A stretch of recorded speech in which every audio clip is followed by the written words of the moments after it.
Welcome back to In Focus Kentucky. On today's episode, we're focusing on technology and the digital privacy concerns on social media.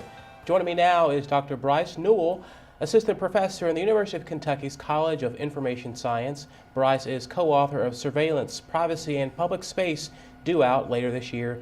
Thanks so much for joining me, Bryce. Thank you very much for having me. I'm glad to be here. Now, how did Facebook, a mega giant business, not be aware of this data of its users being distributed like this? I think that Facebook has been very aware of the value of its users' data, and I think that in some sense, some of these revelations have shown that some at Facebook may have known, or have at least assumed that some of these illicit data sharing arrangements were actually happening in the past.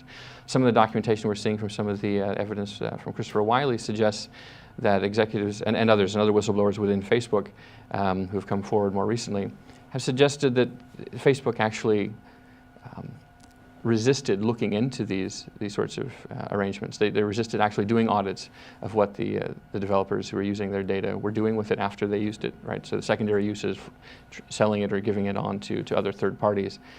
And I think that they didn't do that primarily because the data that Facebook has about people is really what they have to sell and to use to leverage for their own financial benefit to advertisers and to others who would like to target individual advertisements or messages to people on their site.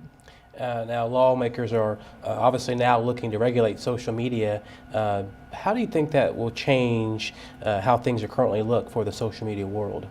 It's a great question, and I think I'm optimistic in a small sense. I also think we have to be careful about how optimistic we get about advances in privacy in particular. I think there's some interesting possibilities as we're moving forward with things like the Honest Ads Act that's come forth within the past few months related to the alleged Russian interference with targeting political advertisements in favor of the Trump campaign and for other purposes in other places on these social media platforms like on Facebook. Some of that seems to be Mark Zuckerberg saying things like, I'm happy to work with you on regulation.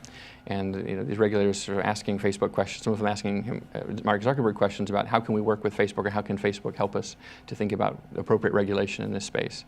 And I think that connection's still not enough, right? It's unlikely that Facebook is going to support any legislation that's going to really limit its profitability. And we see at the same time as right now when Mark Zuckerberg is talking to the Senate and the House, Facebook is also in opposition to privacy legislation that's pending in Illinois and California and in other places. Illinois has one of the strongest biometric privacy laws in the country, the strongest biometric privacy law in the country. And this week, actually, the legislature there is rehearing various issues around that law and considering repealing portions of that law. And Facebook has been in support of those repeals. And during the conversations that he's had in the Senate, he's talked about the importance of having special consent for collecting data on people like biometrics, being able to run facial recognition on them.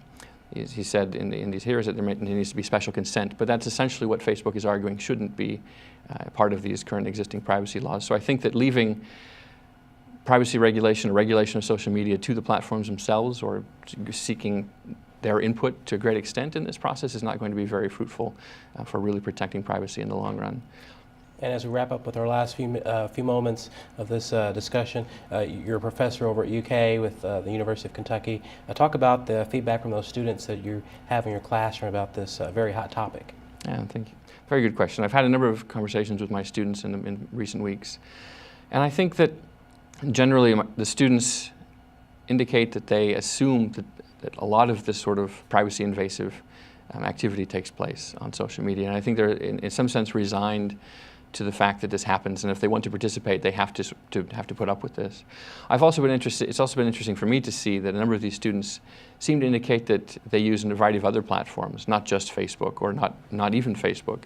They've moved to other platforms for many different types of online social media type communication and involvement.